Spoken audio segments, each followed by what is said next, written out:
and committee members. My name is David Treeweiler. I'm here on behalf of the Washington Association of Criminal Defense Lawyers and the Washington Defender Association. I have over 30 years experience both prosecuting and defending cases in which people have been accused of crimes. We oppose Substitute House Bill 1363. It will bring back more dangerous high-speed police chases that do more to endanger human life than to protect it. First, 1363 rolls back the protections of the public and of innocent suspects from unnecessary and life-threatening police chases that were considered, debated, and adopted by this legislature in 2021. Second, high-speed chases, police chases should be controlled by a dispassionate supervisor, not the officer who initiated it and has become invested in justifying the very thing they've decided to do. Third, reasonable suspicion is sufficient to briefly detain a person walking down the sidewalk, but to paraphrase former King County Sheriff John Urquhart, is not sufficient to launch a 4,000-pound bullet down the street that may end up killing innocent bystanders. Finally, the very premise of this bill is flawed. It is not harm reduction or protection of the public. It is elevation of obedience to authority and value of property over the value of human life. There's no need for this bill compelling enough to justify the increased risk to public safety it will create. Warrior policing must end. Please do not pass this bill out of committee. Thank you. Thank you. And next we'll hear from Martina Morris. Thank you. Good afternoon, Chair Fye and members of the committee. My name is Martina Morris, and I'm speaking in opposition to this bill on behalf of the WCPA and also Next Steps Washington. I'm a retired professor of statistics and sociology at the University of Washington, where I worked for 20 years. Many people, I think, have already laid out the WCPA position on why we are opposing this bill. It will result in more pursuits. Pursuits are dangerous, and the data suggest the current policy is saving lives.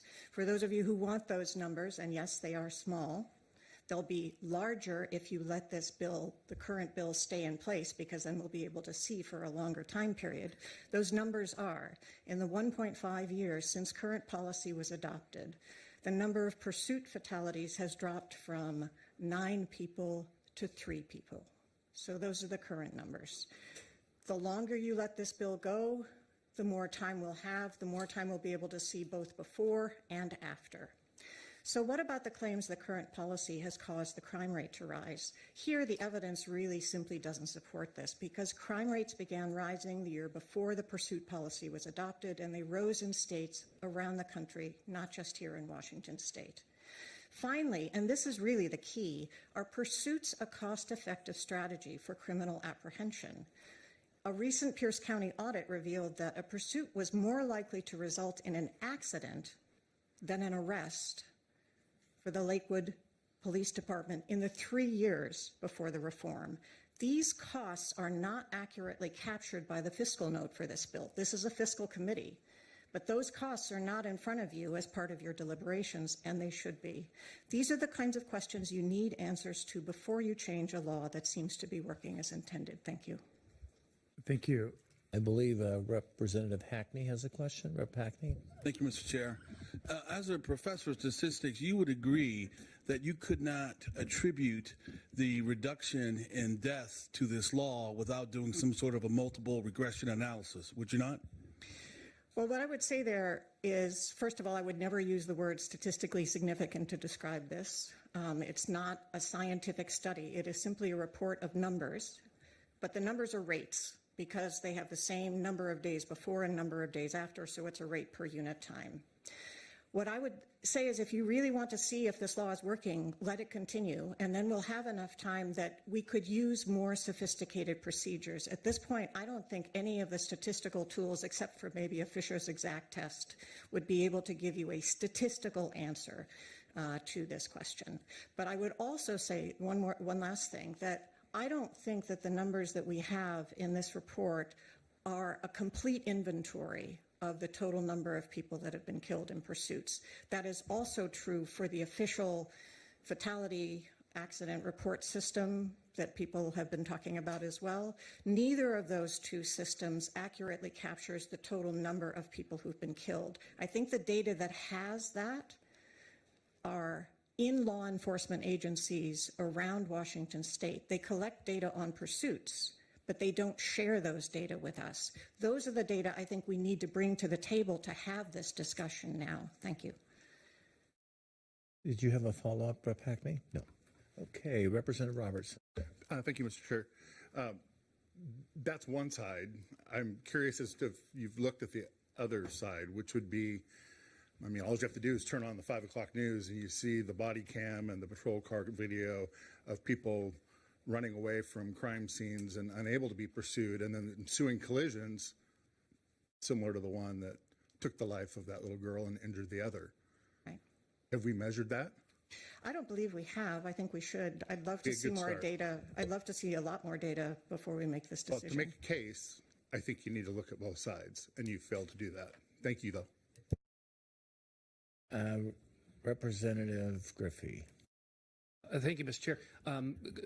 Wondering if you looked, so I've worked with a lot of murdered and missing humans and sexual assault, and we know that trafficked humans are a lot of times bound in vehicles and that sort of things. Have we looked at how many people we have recovered because law enforcement pulled them over in, a police pursuit or just traffic violations? Again, I think that's a great question. We should be looking at those data, and we're not. That's what we're asking you to do with the work group, is look at the data, give the full 360 so we can make an informed decision. Thank you, ma'am, and thank you, Mr. Chair. Rep. Berry, did you have a question? Okay. Rep. Rommel. Thank you, Mr. Chair. I guess, so we're talking a lot about the sort of fatalities involved in police pursuits, which is, the most serious consequence that can happen there. I wonder, though, if you've looked at data around accidents or injuries involved in police pursuits, where maybe there would be a larger sample size to be able to do an analysis. Have you looked at that? Is there any That's a great point. And again, I agree with you 100%. I think the sample size would increase tremendously. We're looking at the tip of the iceberg when we talk about fatalities. The data exist, and they exist, again, in law enforcement agencies around the state. So I think what we really want to do is pull those data together so that we can actually look at them. But at this point, we don't have statewide data on the outcomes of pursuits. And that's not where we need to be right now. Well, this has engendered a lot of questions. Did you have a follow-up, Rep. Rommel? Okay. Representative Hutchins and Representative Walsh. Thank you, Mr. Chair. And just a quick question around the definition of pursuit for your statistical analysis.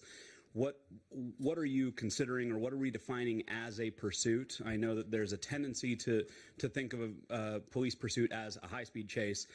I know from talking to our local law enforcement that 20 feet inside a parking lot, they're not able to do right now. So for your statistical analysis, what are you considering a pursuit? So first of all, I'm not doing a statistical analysis. That would be a very different approach. I'm reporting numbers to you. Okay. The definition, it's a great question, because the definition as written in state law does not require the police to pursue. It's really kind of strange. What it requires, it was from 1054, so I don't know what the thinking was, but it basically says the police signal for someone to stop with emergency lights or siren. The person does not stop and they proceed to drive in a reckless fashion. Does not require the police to pursue. By that definition, attempted stops would qualify as pursuits. In the numbers that I'm looking at, I don't use attempted stops. So the only thing I'm using as a pursuit is active pursuits where as the pursuit is happening, there's a vehicular crash which results in a homicide, or a pursuit that is terminated but immediately followed by a vehicular crash that causes a homicide. So those are the only things I'm considering.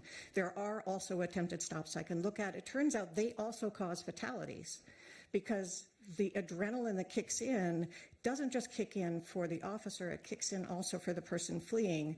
And there are lots of fatalities that come from attempted stops, so they're also dangerous. But that's not what you're... Not what I'm counting, no. Have a follow-up. Thank you, Mr. Chair. That isn't what you're looking at, so that's a helpful distinction. Thank you.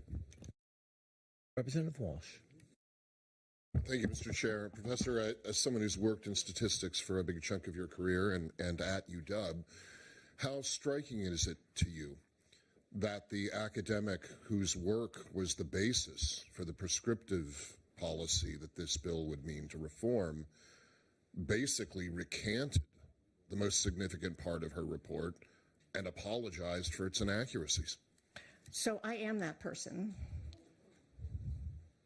And well, it's not striking because, in fact, we did go in to speak with Rep. Rule, and she was very gracious bringing us in. It was to start a discussion. I did not go in to apologize, and I did not apologize. So that was a mischaracterization of that meeting. Yes, follow up.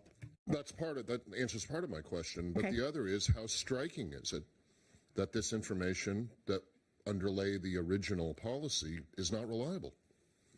I'm not sure what question that or what data you're talking about.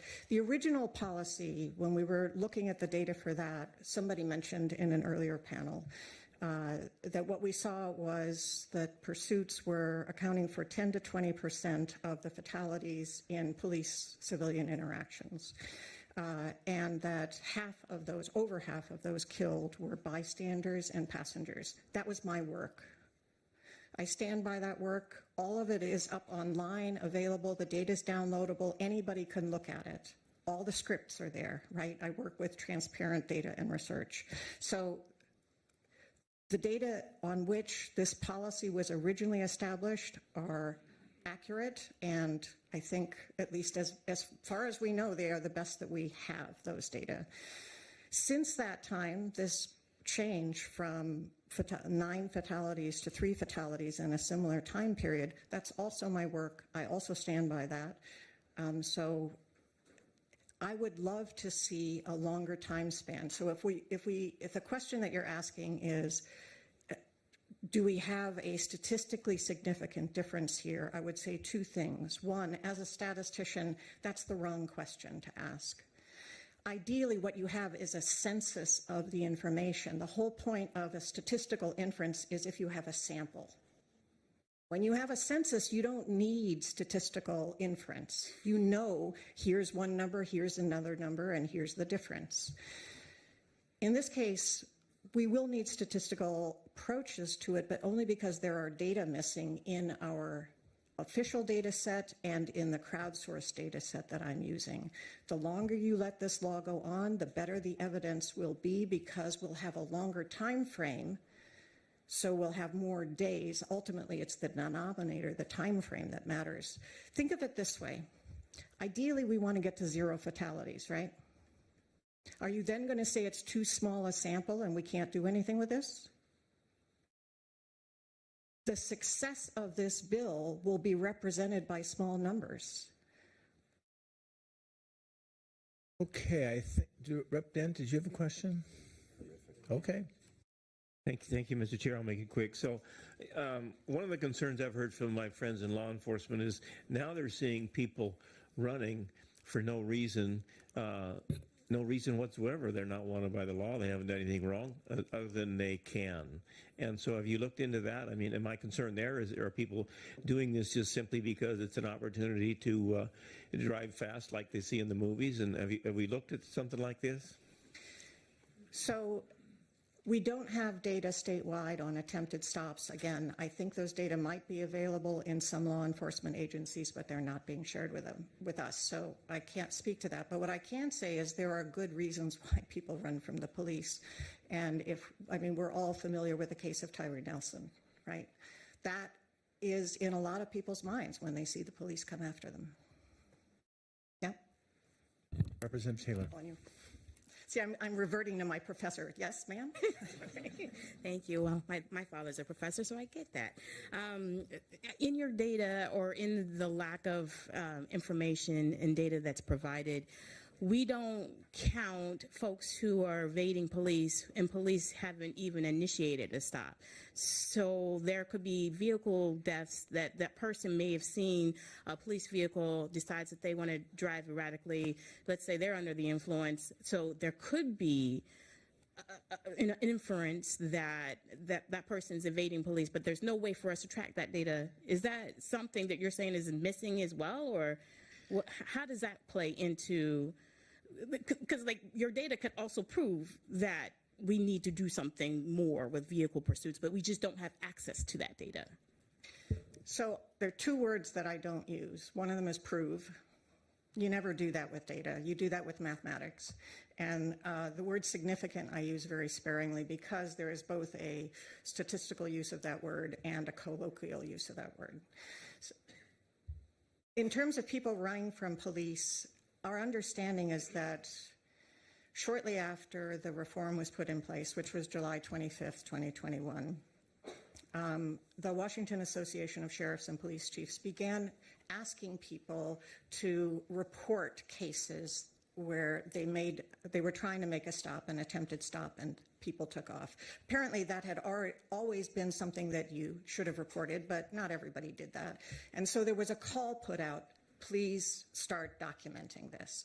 Well, once you do that, you've sort of set up a biased recording system because before people weren't really recording it, now they are. You're going to see an increase. And unfortunately, I think we're in a situation where it's going to be very difficult to interpret those data at this point. Okay. Rep. Dolio. I did ask the question about stolen deaths with, stolen vehicles versus deaths from Right. pursuit, if there were a difference there. And I was thinking about that. I think that's a great question. Again, my answer, it's a broken record. We have the data we should be getting from law enforcement, and then we can actually answer these questions. I think they're all exactly the right questions to answer and ask. But let me say this, in the Pierce County audit, one of the things that you see is the fraction of pursuits that end in arrests, and if an arrest was made, the offenses that were charged. So only 3% of the incidents had an arrest for a motor vehicle theft. There might have been, there were a few that were hit and run, but we don't know if those were connected to motor vehicle theft. But that's part of why we're thinking, if you look at that list, and I encourage you to get a copy of that report, because it will help you think about the kind of data that are available that we should be using to make these decisions. But one of the things that you see is that very few of the arrests are for violent crimes. Almost none of them, 3%, were for motor vehicle thefts. So pursuits are not a tool, an effective tool for solving those problems. And those are the problems that people are concerned about. Those are the problems that people have been asking you to solve at this point. And what we're saying is if you look at the data, pursuits don't seem to be the solution to that problem. Rep. Biener. Thank you, Mr. Chair. So, to my knowledge, and I was here when the reforms were put in place, it wasn't a data-driven decision. And I think there were other extenuating circumstances that brought this change about. Since the time of the change, we do see increased crimes. We have anecdotal reports from a number of law enforcement individuals. I'm just trying to understand exactly how we get an actual accurate set of data to make determinations about this particular activity versus other activity, criminal activity that's taken place, and drawing the parallels and the correlations. I mean, could it be that we're not really dealing with the full set of statistics that we should be dealing with, the data that we should have? Well, I'd always love more data, so you're going to get me to say yes to that. But I think with respect to the issue of crime rates, again, correlation is never causation. So I was very happy to see Rep. Entman raise that. But you can, in some cases, even if you can't prove something is related, you can sometimes disprove. So we go for disproving in science. And there are two things that I see in the crime rate data that lead me to feel like this correlation, first of all, it's not a correlation, but anyway, it disproves a relationship between the policy change and these crime rates. The first of those is the crime rates began rising in 2020. They were pandemic fueled. That's a year before these policies were put in place. In fact, it's a year before the entire police reform package was put into place. So that rise precedes the policy, which is a pretty good indication that the policy is not causing it. The second is almost all of the increases that we see here in Washington are also seen in other places.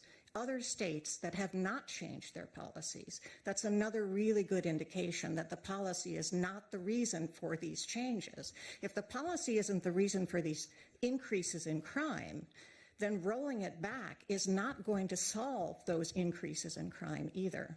And I'll just leave you with two last things, hopefully, unless there are more questions, I'm happy to answer. If you look at the official crime reports for the state of Washington for 2021, the crime rate fell by 4% in 2021. And the early leading indicators that we have now for 2022 indicate that the crime rate is stable or falling again. Yes. I mean, I'm happy to talk with you about the numbers and show you the numbers. I'm happy to have these numbers looked at and discussed. But that's what the facts are at this point. Rep. Gaynor, did you really have a follow-up? Okay. And I guess, to be in all honesty, though, I mean, we have to be aware that we have changed some of the distinctions about some of the crimes. And we also have it, in talking with prosecutors, I mean, what they're actually prosecuting is not, they don't have the same aggressiveness, I guess, for lack of a better term. So I guess I'm just saying that I really do believe that we need to be more intellectually honest about the whole situation. I would agree with you. I'm not sure pursuits are going to solve the prosecutorial problem. Representative Clicker. Thank you, Mr. Chair. Yeah, I'll keep you in the hot seat real quick. Good. So with 1054, did you come out, was there a study, this particular bill, you'd like to see more study done before it's enacted? Did you come out that way with 1054? Was that what you wanted then? And the biggest concerns, that's part one of the question. And number two, if you want to see it go further, why weren't you, are you assuming that you're going to see more fatalities if you continue this study, or would you rather have come out other instead of con? Just okay, I'm not 100%. Were you other or con on that? I can't remember. Representative Clicker, I think you should ask a question not about what her intention was. Yeah, I just was wondering if what let me try to rephrase that. And I'm just trying to understand. Let me just back up to 1054. Okay. Had you encouraged a study back then on that one? I guess that would be where it is like what you're wanting to do here. So the answer is yes. I actually was the person who came to the table with data and testified in front of the legislature, and it may be as Representative Griffey suggests, that it had nothing to do with why people made the decisions they did, but I did bring the data to the public sphere to say these things look like they matter, and we could take action now and potentially have an impact, right? Okay, thank you very much. I'm happy to answer your other questions separately. Yeah, so here's the deal. We have 20 people left. Holy shit. We have 27 more people on the rest of the bills.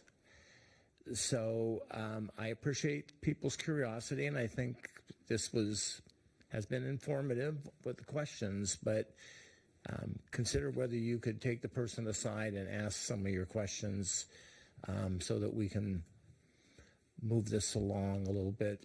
Dinner is at 6:30, and I was hoping that we'd be at least done with all the bills by 6:30 so that the public can go home. So thank you very much for your testimony. Vice Chair Paul. Thank you, Chair Fye. Next, we hear from Catherine Cavett-Smith. Good afternoon, Chair Fye and members of the committee. My name is Kathy Kravitz-Smith. I'm a community member from the city of Olympia, and I'm testifying today in opposition to substitute 1363. I'm a retired 40-year public employee. I was former director of operations for Washington State Parks and responsible for commissioning limited commission rangers. I was former agricultural division director for food safety and animal health and was responsible for FDA commissioned employees. And I retired as director of Pierce County Parks. It's been my experience in training public officials that those who enforce the law desire simplicity and precision in the law. Changing the law on vehicle pursuits without better information, I believe, is the wrong choice. Everyone agrees, law enforcement and the community alike, that hot pursuits are an inherently dangerous tactic. In relation to if my car is stolen, I want to be clear that if my car is stolen, I don't want a pursuit that may endanger another child or another adult's life. What we know today is that the current law clearly describes the conditions for a pursuit. And since its adoption, we have seen a reduction in fatalities, reduction in injuries, and accidents as well. Why risk injury to the life of our officers or our citizens? Please consider, this committee has obviously interested in the study and the statistics. Please consider House Bill 1586 as an alternative. So, thank you. Thank you. Okay, Vice Chair Hall.